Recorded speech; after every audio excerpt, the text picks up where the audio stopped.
영화나 드라마를 보면 경찰이나 검사가 범인에게 수갑을 채우면서 주저리 늘어놓는 말이 있습니다. 당신은 묵비권을 행사할 수 있고 변호사를 선임할 수 있으며 지금부터 하는 모든 발언은 법정에서 불리하게 작용할 수 있습니다. 이 말은 미란다 법칙이라고 알려져 있습니다. 어떤 범죄자라도 자신에게 불리한 진술을 거부할 수 있고 변호인의 도움을 받지 못한 상황에서 자백한 것은 법정에서 증거로 인정할 수 없다는 원칙입니다. 강압적인 분위기에서 불리한 진술을 한 것은 법정에서 채택될 수 없습니다. 그렇다면 죄를 범한 사람, 범죄자들은 묵비권을 되도록이면 행사할 가능성이 큽니다. 한편 자신이 범죄한 것이 있다면 그것을 되도록 감추고 줄이기 위해 변호사를 고용해서 조작된 진술을 하려고 할 것입니다. 이렇게 묵비권과 발언권을 가지고 범죄자와 검찰이 고도의 심리전을 벌여야 하는 상황입니다. 오늘 본문에 보니 고소를 받아 심각한 처벌을 받아 결국 죽는 한 사람을 소개하고 있습니다. 여호와의 종입니다. 그는 자신을 변호하지 않고 묵비권을 행사합니다. 범죄자가 묵비권을 행사하는 것은 주로는 자신이 불리한 진술을 하지 않아야 되겠다라는 생각 때문입니다. 그런데 본문의 여호와의 종은 입을 다물므로 어떤 처벌이든지 달게 받으려고 합니다. 자신의 죄를 순순히 인정하기 때문에 그런 것이겠습니까? 자신의 삶에 대해서 너무나 후회가 되기 때문에 아무런 할 말이 없다는 뜻이겠습니까? 아니면 자신이 지금 처한 상황을 도무지 벗어날 수 없겠다라는 자포자기하는 마음 때문이겠습니까? 도대체 여호와의 종은 왜 자기 자신을 변호하기를 포기한 것이겠습니까? 혹 그가 불의한 권력에 맞서고 있다면 왜 그 권력에 대해 저항하기를 포기한 것이겠습니까? 오늘 우리는 종의 침묵과 관련해서 세 가지를 살펴보려고 합니다. 첫째로는 종의 침묵과 어리석음과의 관련성을 살펴보고, 둘째는 종의 침묵과 정의와의 관련성을 살펴보고, 마지막 세 번째로는 종의 침묵과 순종과의 관련성을 살펴보겠습니다. 종이 침묵한 것, 그것이 어리석음, 또 정의, 마지막으로는 순종과 어떤 관련을 맺고 있는가라는 내용입니다. 첫째로 여호와의 종이 입을 다물어 버린 것을 어리석음과 관련지어 보겠습니다. 피의자는 자기 죄 때문에 입을 닫습니다. 미란다 원칙이 아니라도 입을 닫고 싶을 것입니다. 함부로 입을 놀리면 안 되기 때문입니다. 그래서 경찰은 피의자를 체포하면서 지금부터 하는 모든 말이 법정에서 불리하게 작용할 수 있다라는 사실을 인지시킵니다. 그래서인지 오늘 본문 이사야 53장 7절에 보니 여호와의 종은 입을 다물었습니다. 이 7절에서는 여호와의 종이 입을 다물었다는 사실을 계속해서 반복하고 있습니다. 여호와의 종이 입을 다물었다라는 사실을 강조적으로 표현하고 있습니다. 여호와의 종이 입을 다물었다는 것을 왜 쓸데없이 지속적으로 반복해서 말하고 있는 것이겠습니까? 무엇 때문이겠습니까? 이 침묵이 무슨 대단한 의미가 있는 것이겠습니까? 여호와의 종이 입을 다문 것을 양의 행태에 비유합니다. 첫째는 도살장에 끌려가는 어린 양의 모습입니다. 둘째는 털 깎는 자 앞에 서 있는 어미 양의 모습입니다. 도살장에 끌려가는 어린 양과 털 깎는 자 앞에 서 있는 어미 양은 다 잠자코 끌려가고 잠자코 서 있습니다. 그만큼 양들이 어리석습니다. 상황을 파악하지 못하기 때문입니다. 도살장에 끌려가는 모습과 털 깎는 자 앞에 서 있는 모습은 실은 정반대의 상황이기는 합니다. 도살장에 끌려가는 양은 죽여져 제물이 되는 모습을 연상시킵니다. 제사 장면이 머릿속에 떠오릅니다. 반대로 털 깎는 모습은 제사의 모습이 아니라 잔치를 연상시킵니다. 양이 새끼를 낳고 그 어미 양이 이제는 털이 다 자라고 난 다음에 이제 목자는 양의 털을 깎습니다. 양털 깎는 그 계절은 잔치가 벌어지는 계절입니다. 양털을 깎아서 목자들은 가장 큰 유익을 얻기 때문에 이 시간에는 동네 전체가 잔치를 벌이는 시간입니다. 이렇게 양이 제물이 되든지 아니면 양이 자신으로 인해 잔치가 벌어지든지 어떤 상황이든지 양들은 그 상황을 모른 채 그냥 잠잠히 받아들입니다. 이렇게 양의 이야기를 하는 것은 우연히 이런 이야기가 나온 것이 아닙니다. 하나님의 백성들이 하나님과 더불어 언약을 맺었지만 그 언약에 신실하지 못했다라는 것, 하나님의 백성의 어리석음을 보여주기 위해서 양의 이야기를 하고 있습니다. 지난주에 살펴보았던 6절의 양의 모습, 그리고 오늘 본문의 7절의 양의 모습이 얼마나 대조적입니까? 6절에서는 양들이 목자를 따르지 않고 뿔뿔이 흩어져서 제갈 길로 가고 있습니다. 그런데 7절에서는 양들이 잠자코 자신에게 주어진 환경을 묵묵히 받아들이고 있습니다. 얼마나 대조적입니까? 그런데 여러분 한번 곰곰이 생각해 보십시오.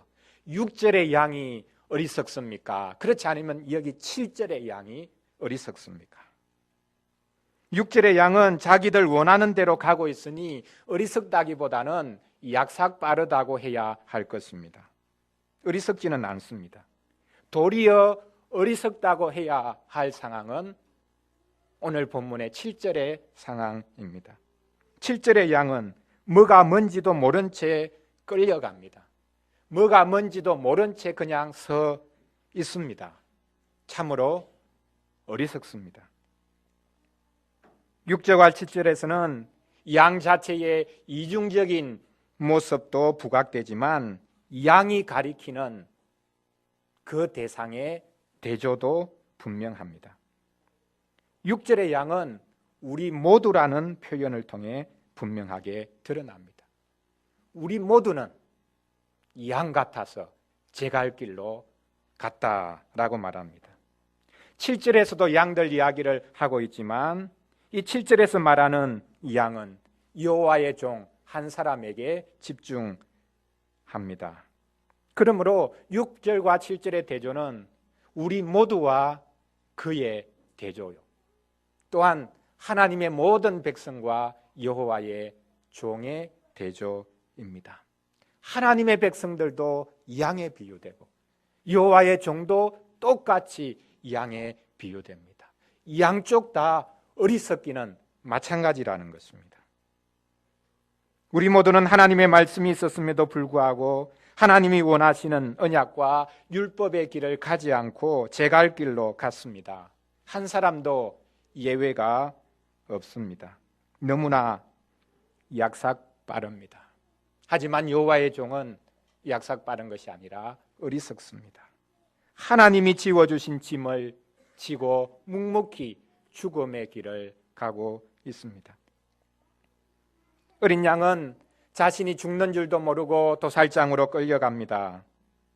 어미 양은 자신의 털이 깎여져서 목자들에게 어떤 유익을 주는지 모르고 서 있습니다. 그런데 여호와의 종은 자신이 왜 죽어야 하는지를 알면서도 말없이 끌려갑니다. 자신으로 인해 하나님의 백성들이 누릴 부유함이 무엇인지를 알기에 말없이 서 있습니다.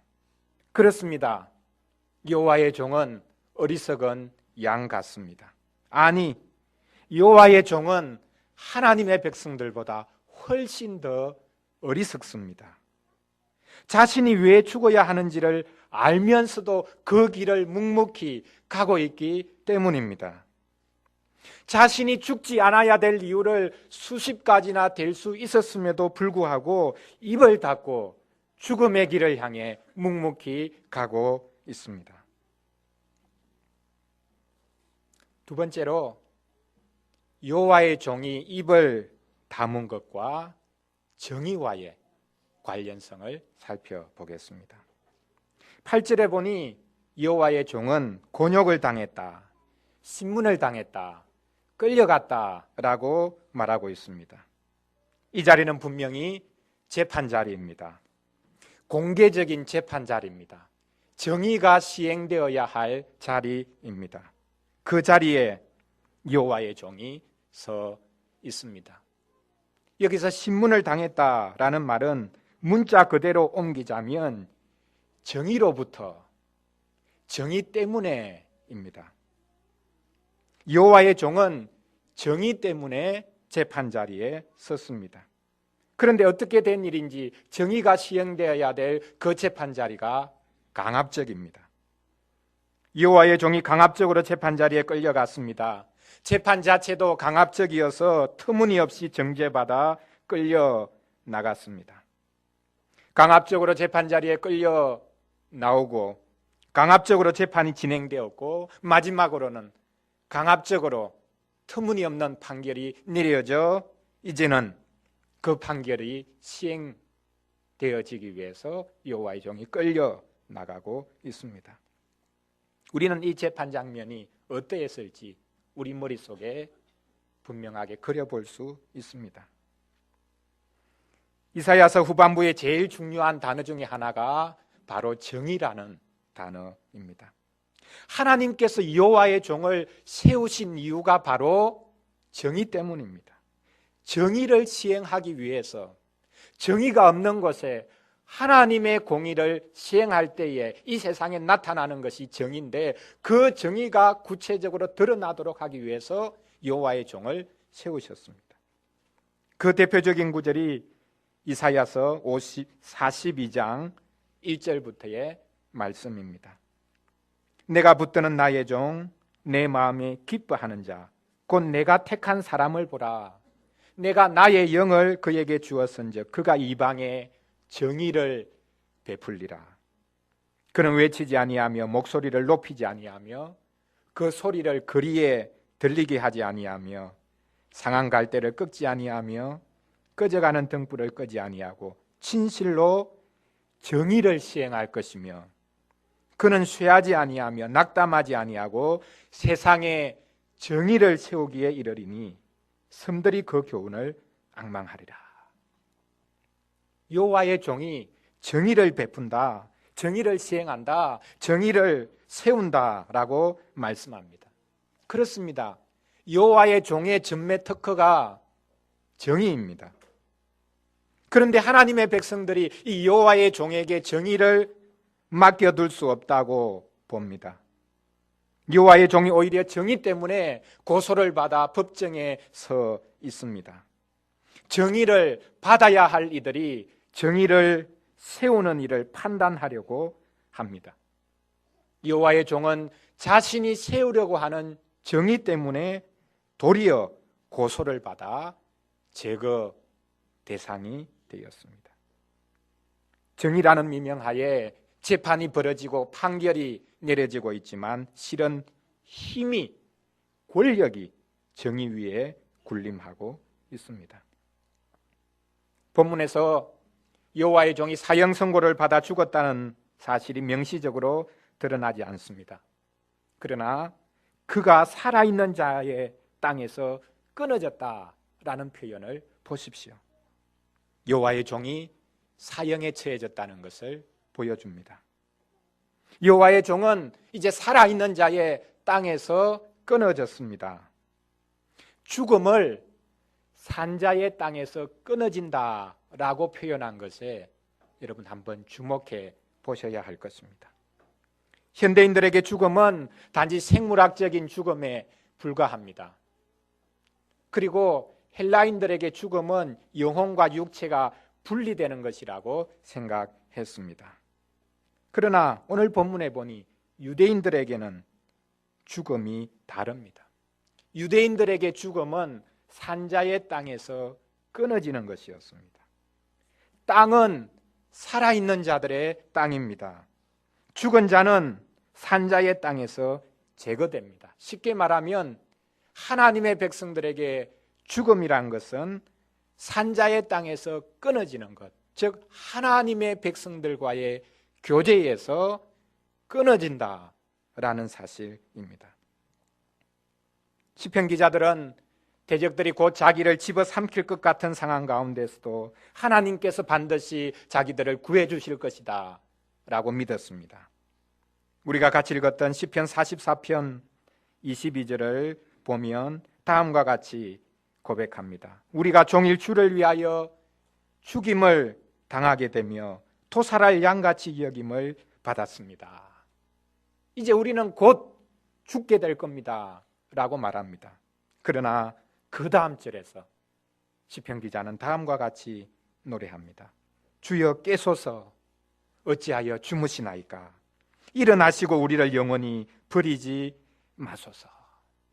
마지막 순간까지도 희망을 놓지 않습니다. 이것은 기적을 바라는 마음 때문에 그렇게 구한 것이 아닙니다. 하나님의 백성들에게 있어서 죽음은 산자의 땅에서 끊어지는 것이었습니다. 신자들과의 교제, 하나님과의 교제로부터 영원히 단절되는 것이었습니다. 그래서 그들은 이 위급한 상황 가운데서도 하나님이 자기들을 살려주실 것이다. 그래서 하나님의 백성과 계속 교제하는 자리에 우리를 두실 것이고 하나님과의 교제가 계속되도록 해주실 것이다 라고 믿었던 것입니다. 그런데 하나님의 백성들은 여호와의 종에게 이런 호의를 베풀지 않습니다. 당신은 산자의 땅에서 마땅히 끊어져야 합니다 라고 외치고 있는 것입니다. 당신은 하나님의 백성과의 교제에서 제거되어야 할 존재요.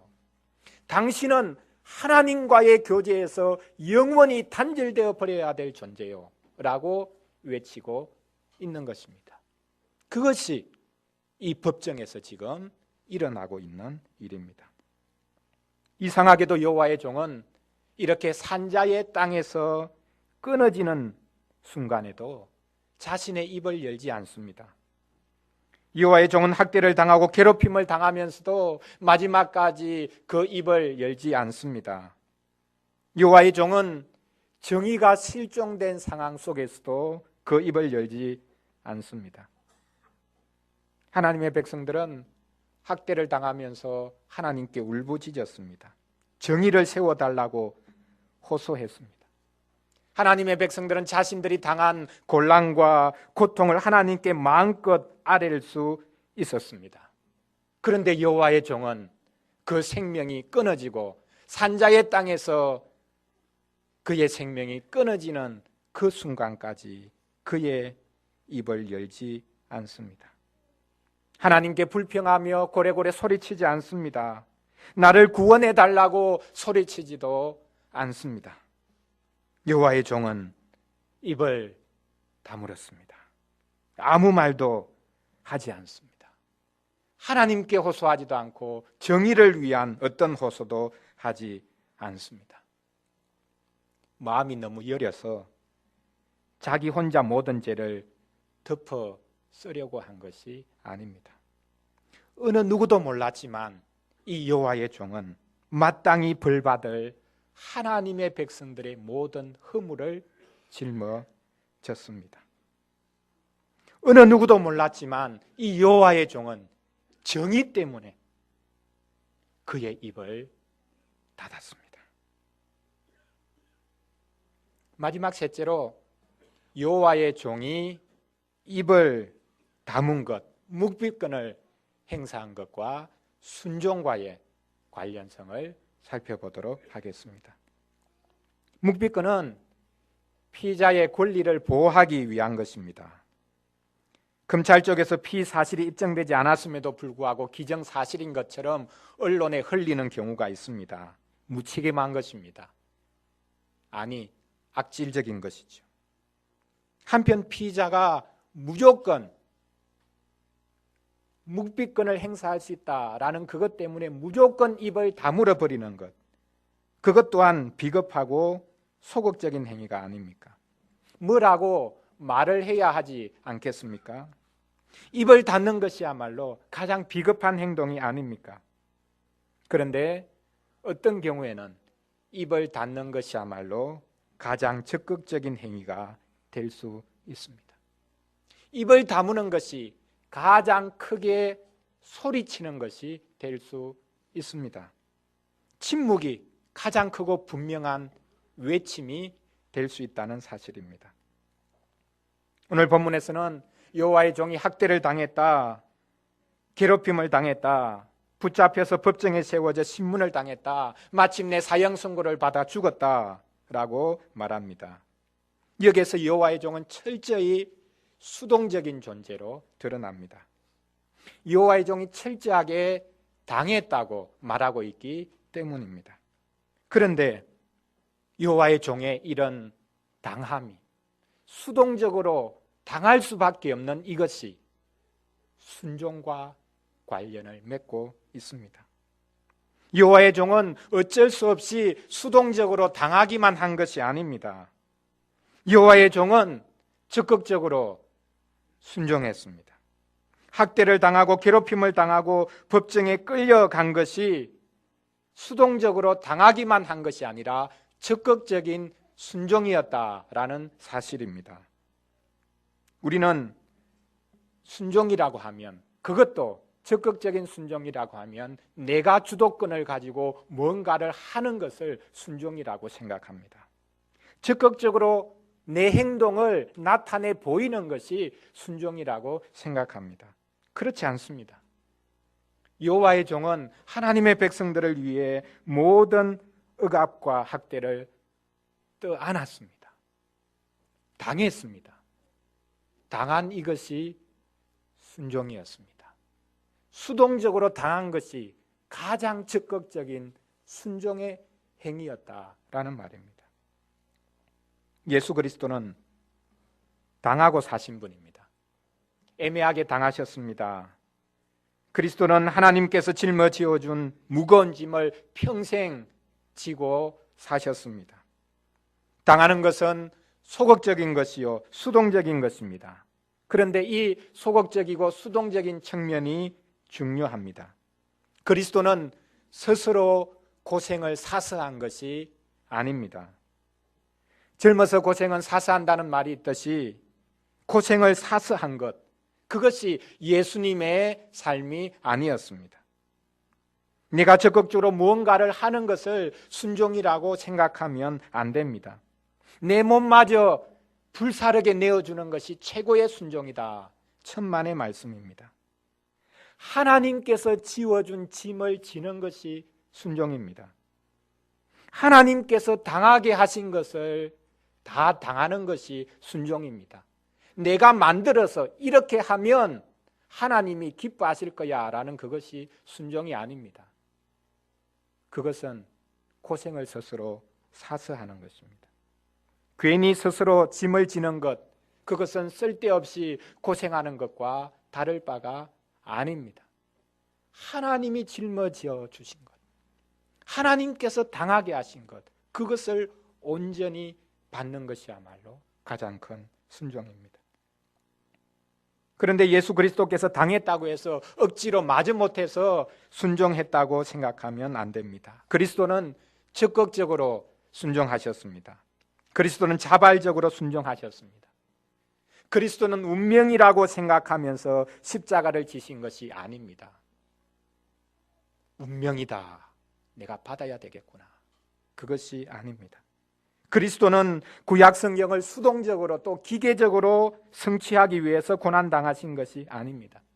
그리스도는 하나님의 말씀을 적극적으로 이루셨습니다. 하나님께서 그것을 보시고 기뻐하셨습니다. 부모가 자녀를 볼 때도 그렇지 않습니까? 뭐 좀 해달라 했는데 마지못해 순종하는 것을 보면 기분이 좋지 않지 않습니까? 하나님께서는 그리스도께서 기꺼이 자신을 내어놓으시는 것을 보시고는 크게 기뻐하셨습니다. 신학자들은 전통적으로 그리스도의 순종을 소극적인 순종, 적극적인 순종, 수동적인 순종, 능동적인 순종 이렇게 나누곤 했습니다. 그리스도의 순종을 세밀하게 나누기 위해서입니다. 그런데 뭐가 수동적인 것이고 뭐가 능동적인 것입니까? 그리스도께서 복음을 전하시고 기적을 베푸신 것은 능동적으로 순종한 것이고 십자가를 지고 고난을 다 받으신 것은 수동적으로 순종한 것입니까? 아닙니다. 그리스도는 복음을 선포하시고 기적을 베푸실 때에도 능동적으로 적극적으로 하나님의 뜻에 순종하셨습니다. 더 나아가 십자가를 지고 모든 고난을 수동적으로 받을 수밖에 없는 그 상황 속에서도 그리스도께서는 능동적으로 적극적으로 순종하셨습니다. 그리스도 안에서는 수동적인 것과 능동적인 것이 나누어지지 않습니다. 그리스도 안에서는 소극적인 것과 적극적인 것이 나누어지지 않습니다. 그리스도 안에서는 이것이 하나로 통일되어 있었습니다. 예수 그리스도는 하나님의 백성들을 위해 그들이 마땅히 짊어져야 되는 벌을 대신 당하기 위해 기쁨으로 십자가를 지셨습니다.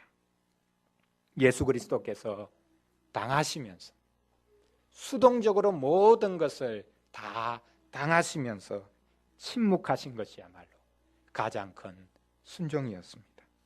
자발적이고 적극적인 순종이었습니다. 사랑하는 성도 여러분, 여호와의 종의 침묵은 그의 성격 때문이 아닙니다.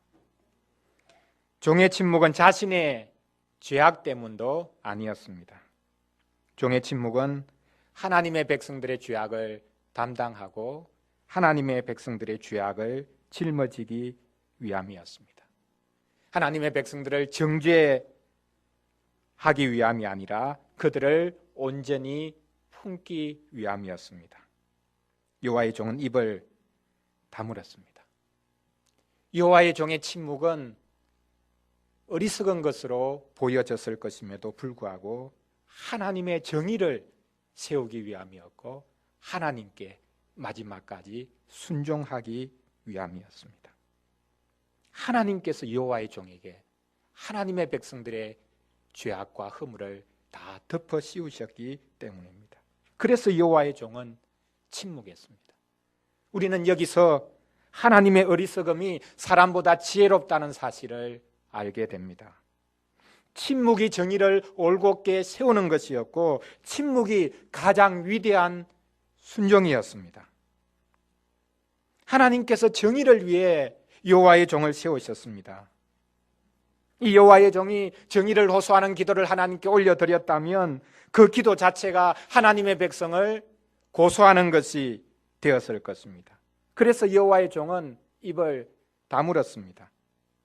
할 말이 없어서 담은 것이 아닙니다. 걸리는 사람들이 너무나 많았기 때문에 담은 것입니다. 한 사람도 예외 없이 다 걸리기 때문에 여호와의 종은 입을 다물었습니다.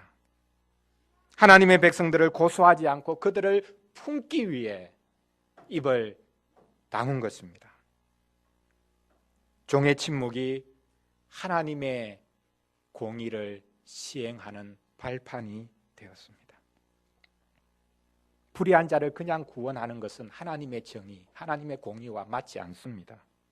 불의한 자는 벌받아야 합니다. 하나님께서 불의한 자를 구원해 주시면 하나님 자신이 불의한 분이 됩니다. 여호와의 종이 대신하여 불의를 지고 하나님의 백성들의 죄악을 정죄하지 않고 침묵으로 다 받았습니다.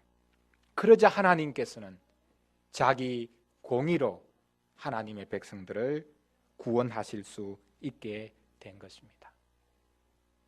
불쌍해서 적선하듯이 구원해 준 것이 아닙니다.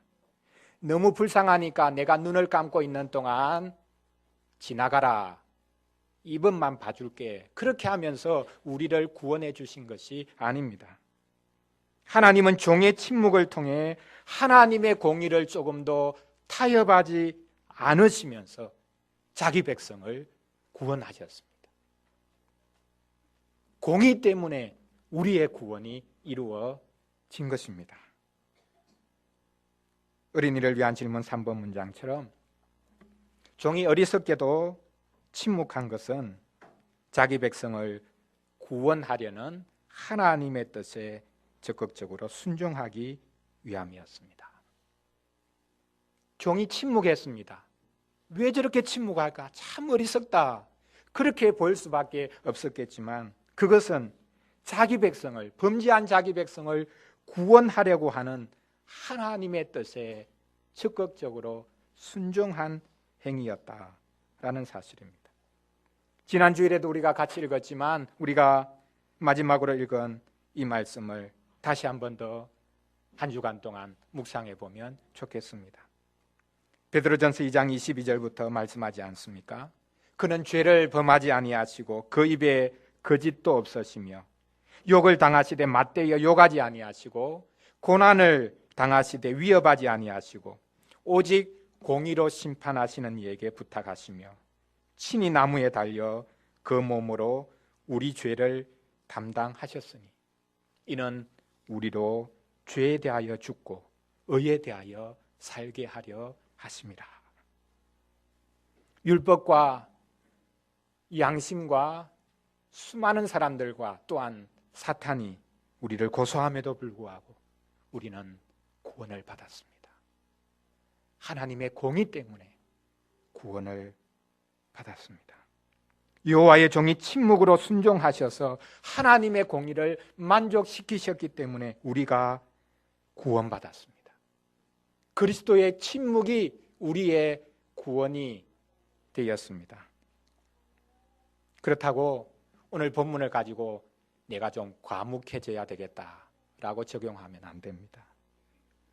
그리스도의 침묵, 아니 그리스도의 순종이 우리의 구원이 된 것을 크게 기뻐해야 되겠습니다. 그렇다면 과묵이 아니라 오히려 우리는 우리의 입을 열어 이제 찬양하기 시작해야 할 것입니다. 부활주일에 비로소 찬양이 시작되는 것이 아니라 사순절에 이미 우리는 그리스도를 찬양하기 시작해야 합니다. 문제는 나 자신이 아니라 세상이라고 생각합니까? 불의한 세상이기 때문에 억울한 일을 당하는 사람이 얼마나 많습니까? 누가 그들을 대변할 수 있겠습니까? 할 말은 하고 살아야 되지 않겠습니까? 따질 것은 따져야 되지 않겠습니까? 퍼부을 때는 좀 퍼부어야 하지 않겠습니까? 그 정도는 아닙니까? 억울해도 참아보자 라고 하는 분들은 정말 착한 분들입니다. 하지만 참는 것도 한계가 있지 않습니까? 많이 누르면 누를수록 반발력은 더 커집니다. 그러므로 참으려고 하지 마시고 그리스도를 바라보시기 바랍니다. 그리스도의 침묵을 묵상하시기를 바랍니다. 온 세상이 호들갑을 떨고 난리를 피워도 실현되지 못한 정의가 그리스도의 침묵으로 이루어졌습니다. 그리스도의 침묵이 모든 폭력과 강압을 눌러 이겼습니다. 그리스도의 무력함이 모든 죄와 비참을 눌러 이겼습니다. 이번 한 주간도 맞받아치지 않고 죽기까지 순종하신 그리스도께서 온갖 분노와 좌절과 통곡으로 가득 찬 이 세상을 긍휼히 여겨주시기를 구해야 하겠습니다. 그리스도의 침묵이 이 땅에 참된 구원을 가져다 주었습니다. 기도하겠습니다. 하나님 아버지, 말이 많은 세상입니다. 정의를 덮으려고 하는 온갖 요설도 난무하고 정의를 세워달라고 하는 탄식의 소리도 더 높아가고 있습니다. 하나님께서 우리 주 예수 그리스도에게 우리의 모든 불의와 폭력과 강압을 짊어지우셨습니다. 하나님의 백성들은 하나님께 얼마든지 부르짖을 수 있었지만, 그래서 하나님의 도움을 받을 수 있었지만, 고난받은 종으로 오신 예수 그리스도는 모든 고난 가운데서도 입을 다무셨습니다. 마땅히 벌받을 하나님의 백성들의 죄악을 담당하셨기 때문입니다.